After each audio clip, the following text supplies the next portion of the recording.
Olá!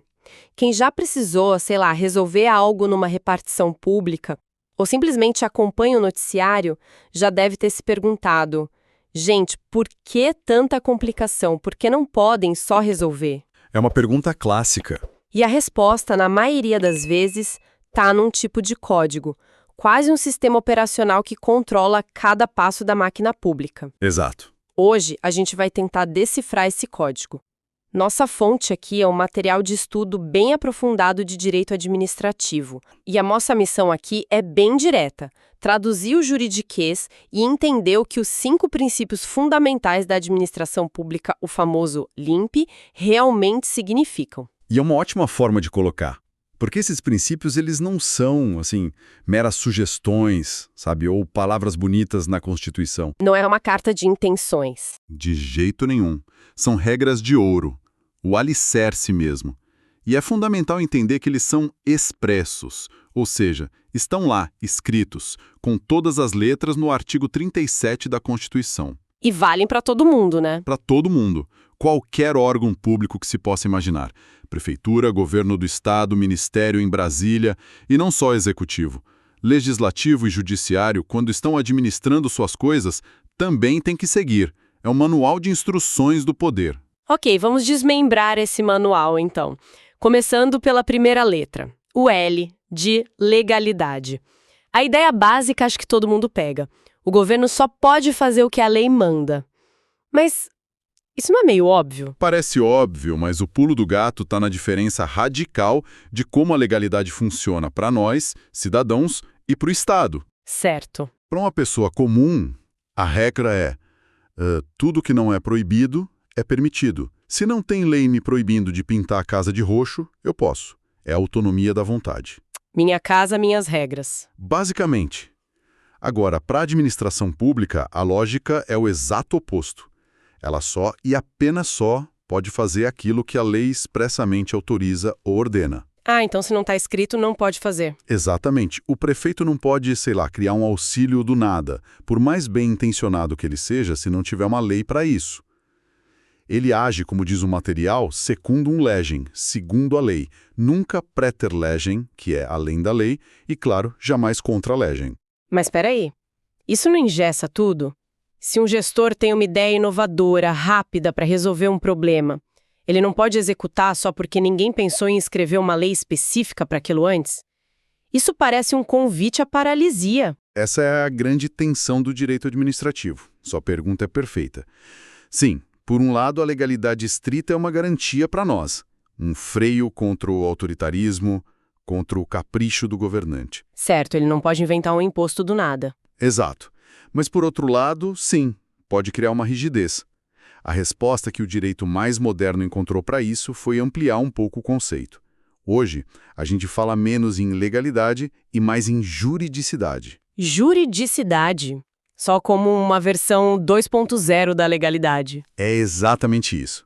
E é uma ideia poderosa. Significa que o administrador não está preso só à letra fria da lei, mas a todo o sistema de direito.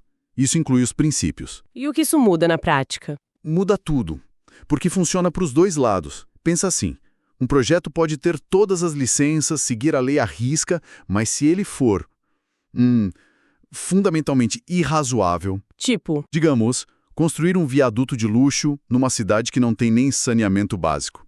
Um juiz pode anular esse ato com base nesse princípio maior, a juridicidade, por ferir a moralidade ou a razoabilidade. É um freio contra o absurdo legal. entendi. É um controle mais inteligente, então. O gestor está amarrado pela lei, mas a lei é só o começo, mas a lei pode ter brechas, né? E se um governante usa a lei dentro das regras, mas para beneficiar os amigos e prejudicar os adversários? Aí que entra a segunda letra, o I, de impessoalidade. Exatamente. Se a legalidade é o quê, a impessoalidade é o para quem e o porquê. E esse princípio tem basicamente 3 caras, 3 manifestações. Ok, A primeira é a mais óbvia. A finalidade da ação tem que ser sempre o interesse público. O gestor deve tratar todo mundo de forma igual, com isonomia. Ele não pode asfaltar a rua do primo dele e deixar o bairro vizinho na lama só por birra política. O alvo é sempre a coletividade. certo. Essa é a ideia de não ter favoritos. E as outras? A segunda é um pouco mais técnica, mas é fundamental. Os atos são do Estado, não da pessoa do servidor. O que isso quer dizer?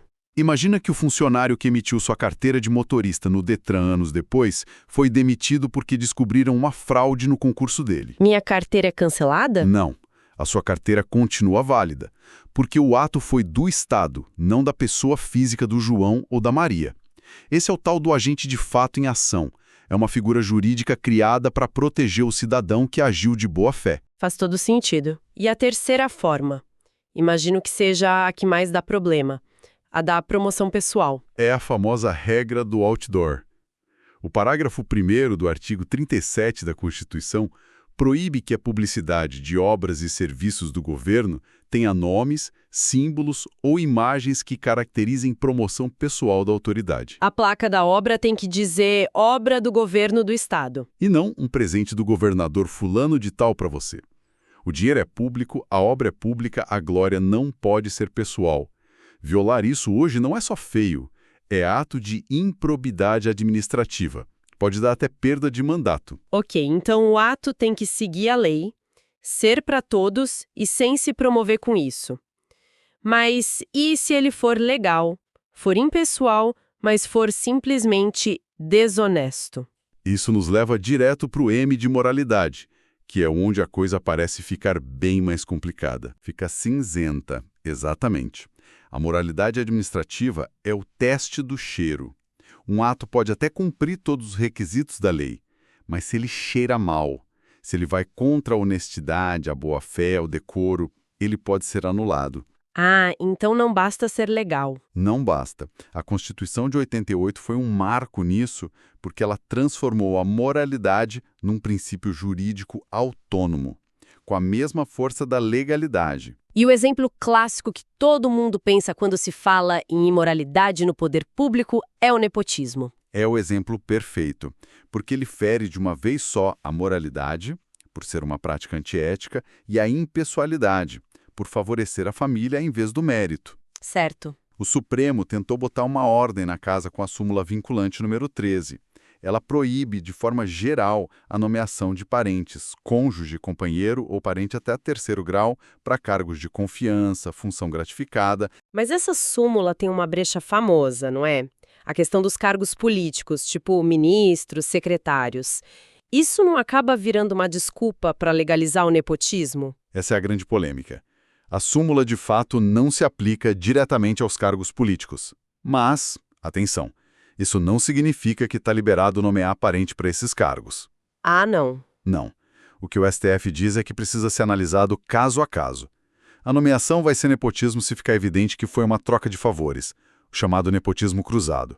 Ou, e aqui está o ponto-chave, se a pessoa nomeada não tiver a qualificação técnica mínima para a função. Mas qualificação técnica ou notória capacidade é algo muito subjetivo. Como é que a gente, na prática, diferencia uma escolha legítima baseada em mérito de um jeitinho para empregar a família? É dificílimo, e essa é a tal da zona cinzenta. O que os tribunais buscam são evidências objetivas. A pessoa tem um currículo, uma trajetória profissional compatível com a pasta que vai assumir. Se tiver, a nomeação tende a ser validada. Agora, se a pessoa não tem nenhuma experiência na área e o cargo é super complexo, isso vira um forte indício de fraude à regra. Um ponto interessante do material é sobre a intenção do agente. E esse é crucial. A doutrina entende que a imoralidade está no ato em si, não na intenção do gestor. Mesmo que o político acredite, sinceramente, que o primo dele é a pessoa mais competente do mundo, o ato de nomeá-lo por si só já quebra a isonomia. É considerado imoral. Essa discussão toda sobre moralidade e nepotismo só é possível porque a gente fica sabendo quem foi nomeado, o que nos leva perfeitamente ao P, de publicidade. Aquela ideia de que a luz do sol é o melhor desinfetante, né? Exato. E, assim como os outros, o princípio da publicidade também tem uma dupla face. Como assim? A primeira é a mais técnica. A publicação é um requisito para o ato começar a valer para o público. Pensa numa nova regra de trânsito na sua cidade. Ela só pode ser cobrada, só pode gerar multa, depois de ser publicada no Diário Oficial. A publicação torna o ato eficaz.